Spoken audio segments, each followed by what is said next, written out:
6 जुलाई 2025 देवशयनी एकादशी के दिन चुपचाप गाय को खिला दे। एक छोटी सी चीज 1 महीने के अंदर करोड़पति बन जाओगे। नमस्कार दोस्तों, आज हम आपको ऐसी दुर्लभ जानकारी बताने जा रहे हैं। देवशयनी एकादशी के दिन गाय को एक चीज खिला देते हो तो आपकी जन्मों जन्मांतर की गरीबी हमेशा के लिए समाप्त हो जाएंगी। वास्तव में अगर आप देवशयनी एकादशी के दिन अगर आप यह उपाय कर लेते हो तो यकीनन आप पर भगवान शिव माता पार्वती की असीम कृपा होगी और आप धनवान बन जाओगे। आप धनवान ना बने तो मुझे बताना दोस्तों, मैं सौगंध खाता हूं। बस जो उपाय आपको बताया जाए वह उपाय कर लेना। चलिए जानते हैं। देवशयनी एकादशी के दिन चुपचाप गाय को खिला दे। यह एक छोटी सी चीज करोड़पति भी अरबपति होंगे। सभी संकट और आसान से मुक्ति, मृत्यु दंड, पितृदोष तुरंत होगा। पूरे साल आपके भरे रहेंगे। अन्य धन के भंडार, यूं कहें कि आपकी 7 पूछतें तक करेंगी। रूपों पैसों पर राज बैंक बैलेंस बढ़ता चला जाएगा।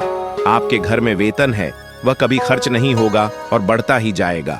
सभी दुख दर्द संकट कष्ट दूर हो जाएंगे दूर, और सभी सुख आपके कदमों में आ जाएंगे। सभी सुख आपके कदम चूमेगी। यदि आप यह एक छोटी और खास चीज चुपचाप गाय को खिला देते हैं तो तत्काल गरीबी आपके जीवन से खत्म हो जाएगी। योग से राजा बन जाता है और 33 कोटि देवी देवताओं को धारण करने वाली गौ माता की असीम कृपा व्यक्ति पर आजीवन बसती है। व्यक्ति के घर में कभी भी अन्य धन वस्त्र की कमी नहीं होती। अन्य धन के भंडार व्यक्ति के घर में भरे रहते हैं। देवशयनी एकादशी के दिन गाय का यह उपाय करने से व्यक्ति के जीवन से तत्काल गरीबी खत्म हो जाती है। तो दोस्तों, कौन कौन से बेगौ माता से जुड़े खास और महत्वपूर्ण उपाय हैं जिन्हें यदि देवशयनी एकादशी के दिन कर लेते हैं? तो दोस्तों, गाय का उपाय बताने से पहले मैं आपको देवशयनी एकादशी पूजा के बारे में थोड़ा सा जानकारी दे देता हूं कि देवशयनी एकादशी कब है और इस महीने में किस तारीख को है, 5 या 6 जुलाई। तो इस वर्ष देवशयनी एकादशी 6 जुलाई 2025 को पड़ रही है। देवशयनी एकादशी एक महत्वपूर्ण हिंदू त्योहार है जो भगवान विष्णु के शयन काल की शुरुआत का प्रतीक है। यह एकादशी आषाढ़ मास के शुक्ल पक्ष में पड़ती है। कहा जाता है कि इस दिन भगवान श्री हरि विष्णु योग निद्रा में चले जाते हैं और धरती का पूरा कार्यभार भगवान भोलेनाथ के हाथ में सौंप जाते हैं। उसके बाद 4 महीने बाद भगवान श्री हरि विष्णु योग निद्रा से बाहर आते हैं। चलिए अब देवशयनी एकादशी का थोड़ा सा महत्व भी जान लेते हैं। भगवान विष्णु का शयन काल। देवशयनी एकादशी से भगवान विष्णु 4 महीने के लिए शयन काल में चले जाते हैं। चातुर्मास की शुरुआत। देशों ने एकादशी के चातुर्मास की शुरुआत होती है जो कि 4 महीने तक चलती है। पुण्य और सभ्यता। देवशयनी एकादशी का व्रत रखने से पूर्ण और सभ्यता की प्राप्ति होती है। देवशयनी एकादशी की पूजा विधि के बारे में भी थोड़ा सा आपको हम बता देते हैं। इस दिन व्रत रखना काफी ज्यादा शुभ माना जाता है। कहा जाता है कि अगर महिला कोई पुरुष श्रद्धा भाव से व्रत रखता है तो उसको भगवान श्री हरि विष्णु और भोलेनाथ दोनों का ही आशीर्वाद प्राप्त होता है। देवशयनी एकादशी का व्रत रखना एक महत्वपूर्ण अनुष्ठान है। भगवान विष्णु की पूजा करना एक महत्वपूर्ण कार्य भी बताया गया है। इस दिन फल और फूल चढ़ाना भी का भी शुभकारी माना जाता है। दीपक जलाना। भगवान श्री हरि विष्णु की पूजा का नाम बाकी, जो कि एकादशी की तरह पूजा की जाती है। इस दिन भी उसी तरीके से पूजा पाठ किया जाता है। पूरे विधि विधान से भगवान श्री हरि विष्णु की पूजा की जाती है। देवशयनी एकादशी दिन आपको पवित्र नदी में स्नान करना है। इस दिन सभी भक्तजन श्री भगवान भोलेनाथ माता पार्वती की पूजा करने के साथ साथ गौ माता की पूजा अवश्य ही करते हैं और गौ माता को कुछ ना कुछ जरूर ही खिलते हैं। इससे मनुष्य के जन्म अंतर की गरीबी हमेशा के लिए नष्ट हो जाते हैं। दोस्तों, जिस दिन का इंतजार दुनिया भर के हर पंडित, एस्ट्रोलॉजर और हर हिंदू भाई हैं को रहता है, वह दिन अब आ गया है।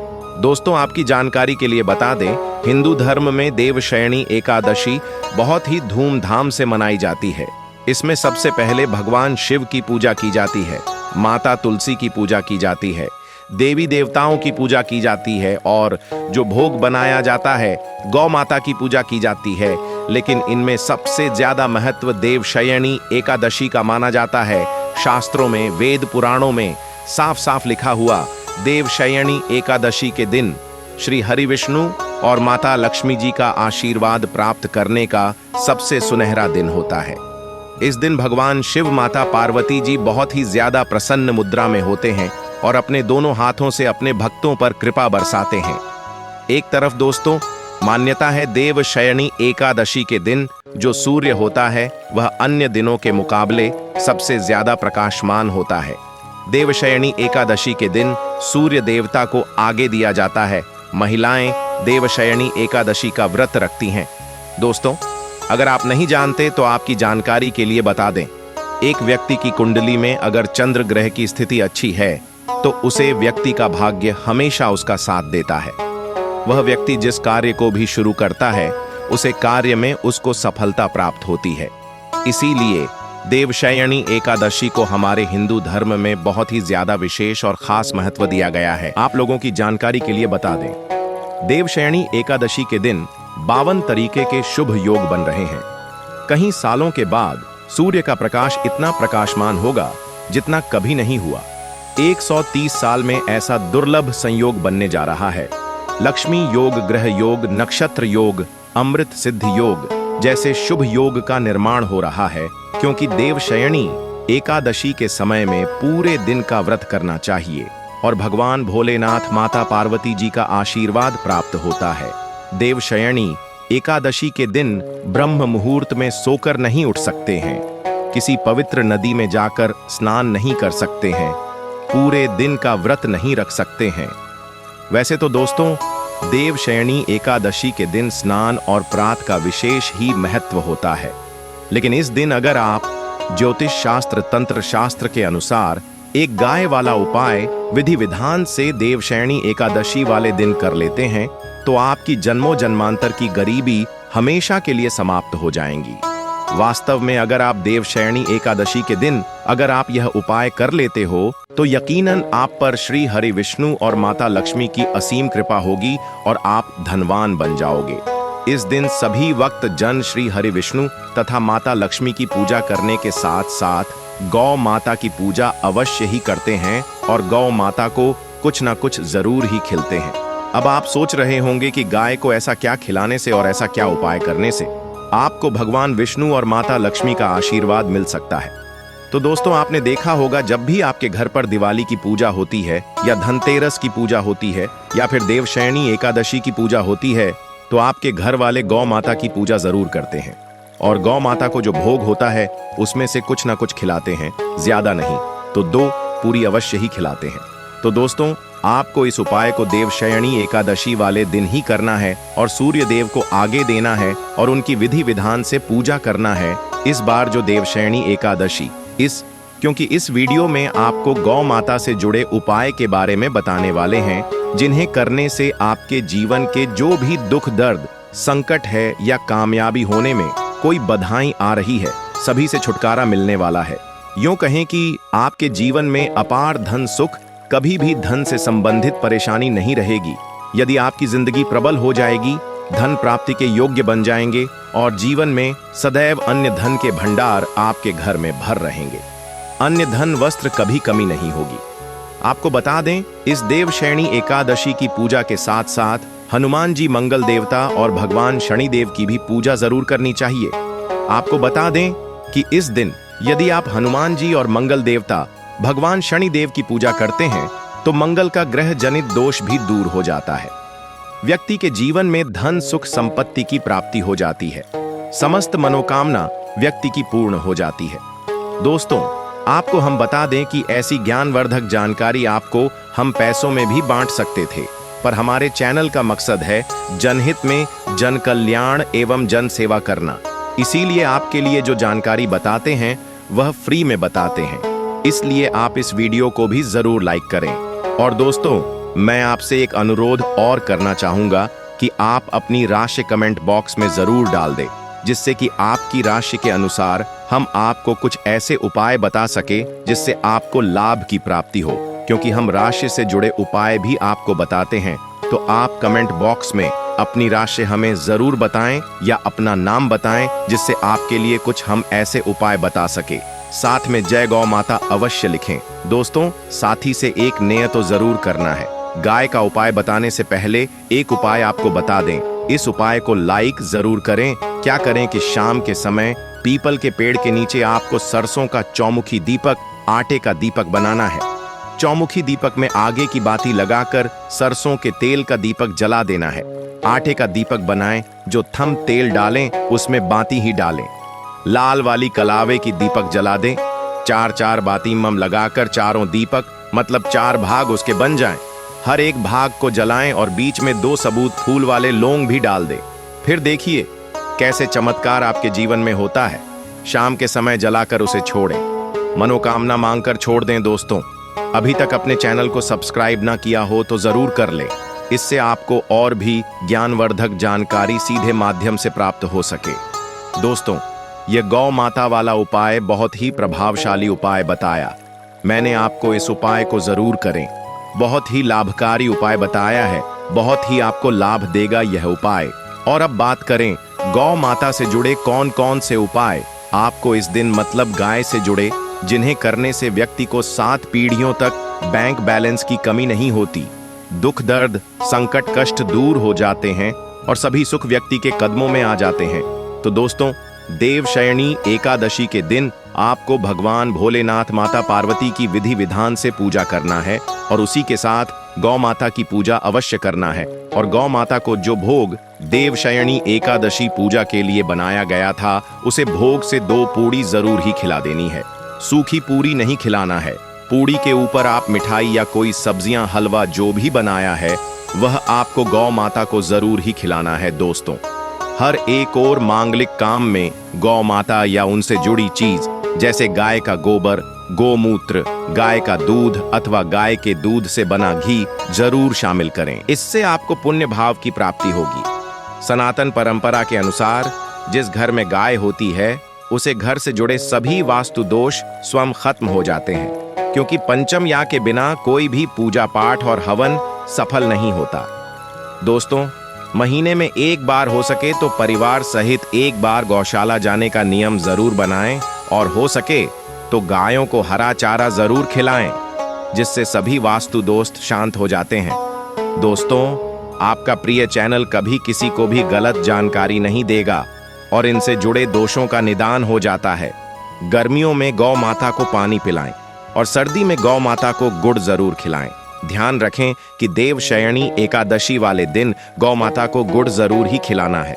गर्मियों में गाय को गोदना खिलाए। अनेक देवी देवताओं को अपने शरीर पर धारण करने वाली गौ माता से जुड़े कई शुभ और अशुभ संकेत भी होते हैं।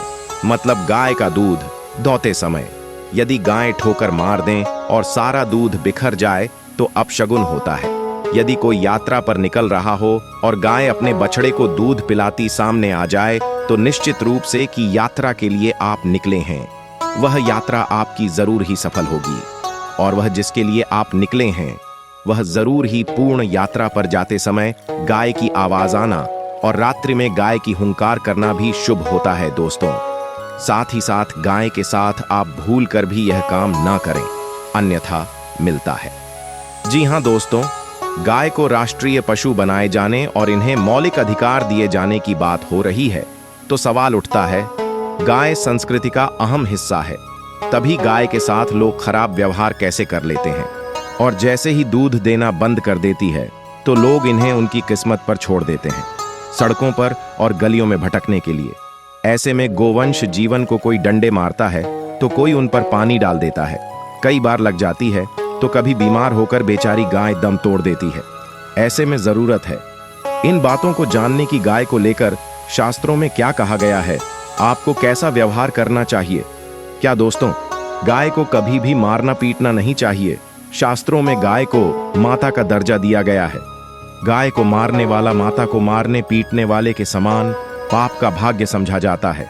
नरक लोक में वर्षों तक कष्ट भोगना पड़ता है। अगले जन्म पशु योनि में मिलता है कि गौतम मुनि ने गलती से गाय को डंडा मार दिया था, जिस गाय की मृत्यु हो गई थी, और इस पाप से मुक्ति के लिए इन्हें वर्षों तक तपस्या करनी पड़ी। इसलिए यह देवशयनी एकादशी श्री कृष्ण जी ने बैल स्वरूप में आए वृद्ध आश्रम का वध कर दिया था। जिससे मुक्ति के लिए भगवान श्री कृष्ण को संपूर्ण तीर्थ को एक कुंड में बुलाना पड़ा और इस कुंड में स्नान से वह पाप मुक्त हो गए थे। यह दोस्तों साथ ही साथ पानी पी रही गाय को भागते हैं, वह घोर पापी के भंग बनाकर होते हैं। ऐसे लोग घर आपसे मुक्त होकर स्वर्ग पाए जाते हैं और बड़े ही धनवान कल में जन्म लेकर सुख भोगते हैं। और साथ ही साथ आराम कर रही गाय को कष्ट देकर कभी भी उठाना नहीं चाहिए। वह जन्म में किए गए जाने अनजाने में पापों से मुक्ति हो जाती है और गोलोक में स्थान पाते हैं। गाय को डंडा मारकर उठना, पानी डालकर उठाने से मनुष्य पाप का भागी बनता है और अगले जन्म में उसे दर दर भटकना पड़ता है। और साथ ही साथ शास्त्रों में बताया गया है, जो लोग गाय की सेवा करते हैं और उनका भोजन खिलाते हैं और उनकी परवरिश अच्छी तरह से कहते हैं, तो वह लोगों के जीवन की सभी इच्छाएं पूर्ति होती हैं। गाय के बछड़े से बचा हुआ दूध ही मनुष्य को लेना चाहिए, परंतु कुछ लोग एक बार गाय को धो लेने बाद फिर से बछड़े के लिए बचा हुआ दूध भी धो लेते हैं। ऐसा करना घोर पाप कहा जाता है। ऐसे दूध को धोने वाला और ग्रहण भी बन जाते हैं। दोस्तों, साथ ही साथ शास्त्रों में कहा गया है कि गोवंश मतलब गाय और बैल के पीठ पर नहीं बैठना चाहिए। उनक पीठ पर बैठने से महापाप लगता है। ऐसे लोगों को नरक की यात्रा भोगनी पड़ती है। एकमात्र देव के अंश के उत्पन्न नदी ही गौवंश है, जिस पर स्वयं महादेव और महादेवी सवारी करती है, क्योंकि नंदी ने स्वयं अपनी इच्छा से महादेव की सवारी बनना स्वीकार किया था। और साथ ही साथ शास्त्रों में गाय के दान को बहुत ही महत्व दिया गया है, परंतु ऐसी गाय का दान कभी नहीं करना चाहिए जो बूढ़ी और बीमार हो।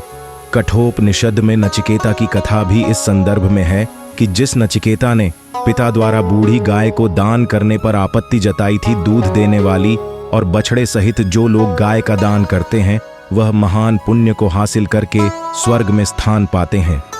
दोस्तों, साथ ही साथ सूर्य, चंद्र, मंगल या शुक्र की युक्ति राहु से हो तो पितृदोष होता है। यह भी मानता है कि सूर्य का संबंध पिता से एवं मंगल का संबंध रक्त से होने के सूर्य, यदि शनि, राहु या केतु या दृष्टि हो तथा मंगल की युति राहु या केतु से हो तो पितृदोष होता है। इस दोस्त से जीवन संघर्ष में बन जाता है। यदि पितृदोष हो तो गाय को प्रतिदिन या किसी भी एक देवशयनी एकादशी के दिन रोटी, गुड़, चारा आदि खिलाने से पितृदोष दोस्तों हर एक और मांगलिक काम में गौ माता या उनसे जुड़ी चीज जैसे गाय का गोबर, गोमूत्र, गाय का दूध अथवा गाय के दूध से बना घी जरूर शामिल करें। इससे आपको पुण्य भाव की प्राप्ति होगी। सनातन परंपरा के अनुसार जिस घर में गाय होती है उसे घर से जुड़े सभी वास्तु दोष स्वयं खत्म हो जाते हैं। गाय के ऊपर जो कुबड़ होती है वह बृहस्पति गुरु है। अतः जन्म पत्री में यदि बृहस्पति अपनी नीच राशि मकर में हो या अशुभ शिवलिंग में जा रहे हो और सामने से गौ माता आई हुई दिखाई दे तो गौ माता को अपनी दाहिनी ओर से जाने देना चाहिए। आपकी यात्रा जरूर ही सफल होगी। और साथ ही साथ यह संकेत भी जान ले, यदि आप यात्रा पर जा रहे हैं और सामने आपके गाय पड़ जाए अथवा अपने बछड़े को दूध पिलाती हुई सामने गए दिखाई दे जाए तो समझ जाना कि वह यात्रा आपके लिए जरूर ही सफल होगी। और साथ ही साथ जिस घर में गाय होती है उसमें वास्तु दोष स्वतः ही खत्म हो जाता है। और आप भी रोटी बनाएं, प्रतिदिन ताजी रोटी ही बनाएं। गाय को अगर आपने रोटी बनाई है तो कोशिश करें कि उसे रोटी को आप तुरंत ही गाय को खिला दें। अगर आप उसे रोटी को रख देंगे और उसे रोटी को अगले दिन देंगे तो वह रोटी बंसी मानी जाएगी।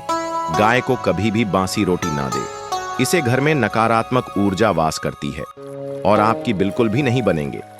इससे आपके घर में हमेशा दर्द देवता का वास रहेगा और आप जिस भी उसे काम में आपको हमेशा असफलता ही हाथ लगेगी। इसलिए कोशिश करें गाय को रोजाना ताजी रोटी बनाकर खिलाएं। बासी रोटी गाय को ना दें और साथ ही साथ सड़ी गली चीज गाय को नहीं खिलानी चाहिए कि घर में कोई फल है, कोई सब्जी है, सड़ जाए तो लोग क्या करते हैं, गाय को देते हैं।